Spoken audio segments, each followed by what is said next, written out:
કે આપણે કહીએ ને કે ગમે તે એક જણ કે બે જણાનું આવે કંઈક એવું એટલે તમારા આખા ડિપાર્ટમેન્ટનું ધોવાઈ જાય, બધાનું ધોવાઈ જાય. એમ તમારું ને અમારું બધાયનું.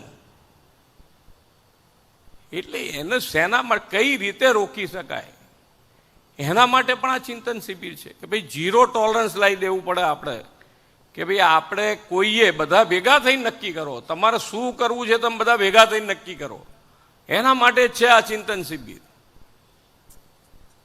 અને હોશિયાર કેટલા બધા થઈ ગયા લોકો, તમે આપણે જવાબ ના આપી શકીએ એવા. હમણાં આ છેલ્લા સ્વાગતમાં જ એક ભાઈ આવ્યો હતો સરપંચ, તેણે રોડ અદલા બદલી કરી લીધી સરપંચ તરીકે. ઘણાએ સાંભળ્યું હશે, કલેક્ટર હોય તો ઘણા બધા, પણ બીજા બધાએ નહીં સાંભળ્યું હોય. અદલા બદલી એ કરી લીધી. એમણે જે કહેવાય ને કે પંચાયતનું જે કામ છે એ પણ કરી નાખ્યું.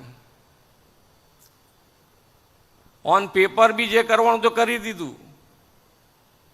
હવે તો કે ના ચાલે. કલેક્ટર શું કે ના ચાલે, આ તો એ પંચાયતનું આ જે કામ છે કાર્ય એ નિયમ વિરુદ્ધનું છે. તો પેલો સરપંચ શું કે ખબર છે, એ તો કે 30 દિવસમાં કહી દેવું પડે કે આ તમે જે કર્યું છે ખોટું છે તો સાચી વાત. એનો શું જવાબ આપવાનો કહો તો બધા ભેગા થઈ.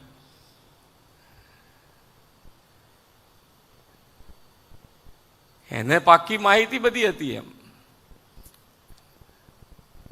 એટલે અમુક વખતે તમે જેટલું કરીને આવો છો તમને એમ છે કે ભાઈ આપણે બધું ખબર છે, એના કરતાં આપણા કરતાં વધારે બધી જાણકારી હાથે તૈયાર થઈને આવે સ્વાગતમાં. એટલે જેટલી હોશિયારી જેટલી છે એટલી બધી એ લોકો પાસે જ છે એમ સમજીને આપણે ચાલવાનું. આપણી પાસે તો છે જ નહીં કશું, એમ સમજીને ચાલો તો વધારે સુખી થવાય. જેટલું આપણે વધારે ને વધારે પ્રજાલક્ષી કામ કરવાનું છે. આપણે એક જ વસ્તુ છે કે ભાઈ પ્રજાલક્ષી કામ કરવા માટે બેઠા છીએ. પ્રજા માટે કેવી રીતે કામ કરી શકાય, નાની નાની ફરિયાદો. આપણા ઓફિસર છે, આપણા હાથ નીચે જેટલા કર્મચારીઓ કામ કરે છે બધાનું પણ રિવ્યુ તમારે લેવો જ પડે ભાઈ, અને તો જ આ સિસ્ટમ ચાલશે વ્યવસ્થિત. ત્યારે જ ન્યૂઝરૂમ ગુજરાતની યુટ્યુબ ચેનલને સબસ્ક્રાઇબ કરો અને ઇન્સ્ટાગ્રામ અને ફેસબુક પર ફોલો કરો. અપડેટ રહો, સત્યની સાથે રહો.